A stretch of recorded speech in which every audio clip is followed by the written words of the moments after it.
Искрено никој не посакува ваква ситуација во светот да има, но правилата мора да се почитуваат од секого без исклучок. Иако карантинот за многумина дојде супер за нас, за мене искрено беше тешко. Имавме закажано многу емисии и коли за снимање, а не можевме ништо да направиме освен некои многу продуктивни работи низ дома.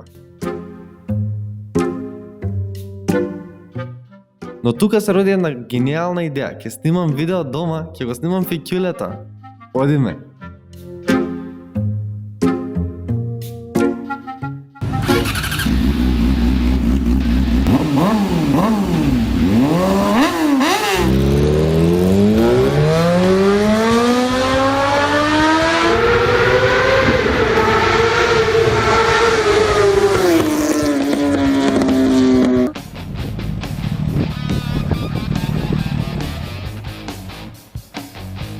Оп, што е ова? Карантинот завршил. Порака од Kia. Јес, тоа само едно значи. Конечно се враќаме повторно се редовните тестирања. Секако ги почитуваме сите мерки, сите, не само ние. Но, да се вратиме сега на нашата тема. Зошто па втор пат имаме Kia Exit? Искрено истото прашање го поставив и во Kia и добив еден многу краток и јасен одговор. Поради опремата. Ова е стандардното, почетното ниво. Почетно ниво баш и не звучи многу возбудливо, особено за тест и за видео, но се смени кога ми го даде овој лист. Бидејќи ова е тоа што ви треба. Првиот Exit беше во Launch Edition, имаше се што можете да замислите од опрема. Беше навистина екстремно возбудлив, но имаше еден проблем, тоа беше високата, солената цена од 33.000 евра. За разлика, овој Exit чини 18.500 евра. Кога ќе ги споредиме, искрено во дизајнот, бидејќи тоа е првата работа кај што можеме да ги видиме сите разлики, тука и не може да се видат. Единствена работа што приметувам се помалите бандажи.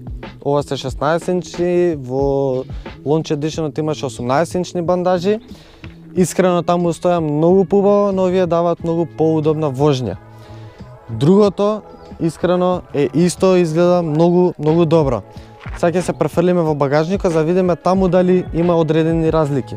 Тука всушност и нема некои големи разлики, останува истиот багажник од 426 литри или 1378 ако ги спуштиме задните седишта. Ми се допаѓа тоа што и тука во ова ниво на опременост имате под кој што се регулира висината. Одоздолу имате големо резервно тркало, ги имате сите вие куќи за качалки, имате и приклучок за струја, дури ја имате и оваа мрежа која што помага дополнително да се присврсти багажникот, имате две остави од страна, тоа е стандард и тука сме готови, одиме сега внатре. Исто така и тука се е исто како со другиот модел, односно имате голем простор за нозете, имате голем простор и за главата, удобни седишта, вие не се кожни, немате ниту грејачи за седиштата како што имаше во другиот модел, нема USB порт тука доле, но имате доста низок тунел, имате и наслон за раката што ми се допаѓа и тоа во стандардно почетно ниво со две остави за шишиња. Супер, и тука сме готови и сега одиме напред за точно да видиме што има од опрема и зошто ова е тоа што ви треба. Ајде. Прво, видете го како изгледа, воопшто не е стандардно почетно ниво како што можеме да видиме кај другите модели. Изгледа доста богато, има доста опрема и за разлика од другиот Exit што го возевме, тука нема дигитални инструмент табла, тука е аналогна. Кој немате оној 10-инчен екран, тука е 8-инчен екран, без навигација, но пак е доста функционален, доста добро работи. Имате можност да го поврзете со телефон без разлика дали е Apple или Android и да го поврзете со навигација преку телефонот. Гледате, јас веќе го користам на таков начин. И тука веќе ќе почнам да читам што се има од опрема, бидејќи има многу работи. Ајде вака, имате автоматска двозонска клима уред, автоматско одмаглување на ветробранско стакло, сензор за дожд, управувач и рачка одменувач обложени со кожа, темпомат, ограничувач на брзина, аудио систем со 8-инчен дисплеј, што го видовме сега. Предни лед светла, дневни лед светла, задни лед светла, предни и задни светла за магла, тонирани стакла И сега веќе започнуваме со системите.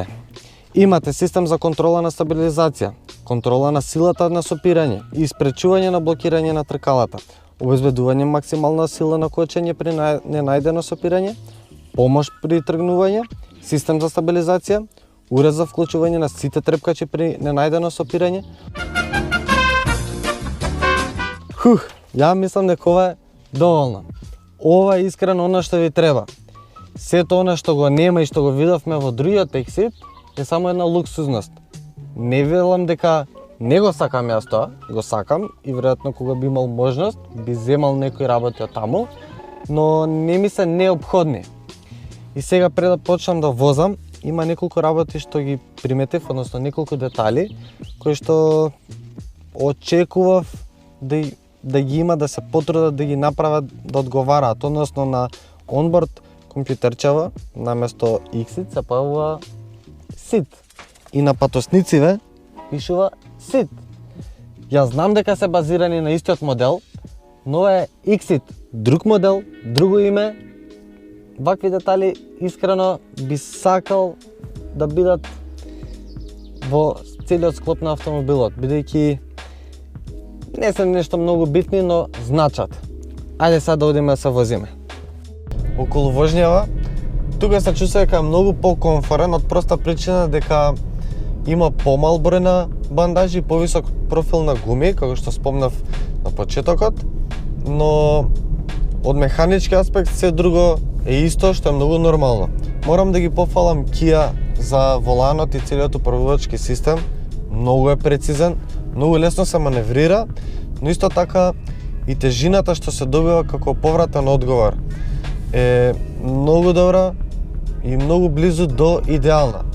Многу добро се однесува во кривини, многу е стабилен, што не се очекува од едно вакво големо возило, високо, подиздигнато, но сепак се однесува како еден добар хеджбек. Истото го спомнав и со другиот Exit и сега пак ќе го кажам, буквално е ист како хеджбек моделот SIT, бидејќи е и базиран на него, нели тоа го спомнав сега пред малку. Од поглед на перформанси под хобата тука имам 1.03 цилиндричен турбо бензински мотор со 120 конски сили, многу жив мотор. Му треба малку време да се разбуди, но кога ќе се разбуди, верувајте, ќе се изненадите од она што се може и што се ќе ви понуди. Не очекувате сега пребрзи стартови, сепак е 3-цилиндричен мотор, сепак за градски услови е идеален, сепак најмногу овој мотор е направен за урбаните делови и да има ниска потрошувачка. Искрено јас периодов овие денови не се трудев баш најекономично да го возев онака баш нормално, секојдневно, и сепак имам добра потрошувачка од 7,5 до максимум 8 литри, што е навистина многу добра потрошувачка, така да браво за Kia. Другиот Exit имаше автоматски менувач, искрено можам само да го пофалам, ми изненади. Тука имам 6 степен мануелен, добар менувач, лесен и прецизен, но за разлика од некои други негови конкуренти, тука ми е потребно малку време, малку повеќе време да го навикнам, да го усовршам, да биде меко менувањето, особено од прва во втора брзина. На почеток знае да биде малку така поагресивен, да има повеќе мрдање, да се чувства повеќе менувањето, што не е баш пријатно за другите патници. Не е некој голем проблем, но е потребно малку повеќе време да го навикнете. Тука некаде ќе почнам веќе да сумирам. Ова е почетното, ова е стандардното ниво, ова е Vision ниво на опременост и искрено за секојдневно користење има навистина богата опрема, како што видовме. Да, дефинитивно другиот Exit ќе ми остане најмногу во сеќавање поради се она што може да го понуди, но ако сакам да имам еден впечатлив кросовер со богата опрема и по многу добра цена, тогаш дефинитивно би го одбрал овој Exit и без сомневање би доплатил само 350 евра, ништо друго, И тоа поради одбирање на боја што мене ми се допаѓа. На таков начин ќе биде уште поуникатно возилото и уште повеќе ќе ви одговара на вас. Дечки, останете со добро здравје, чувајте се во ова лудо време. Се гледаме многу наскоро.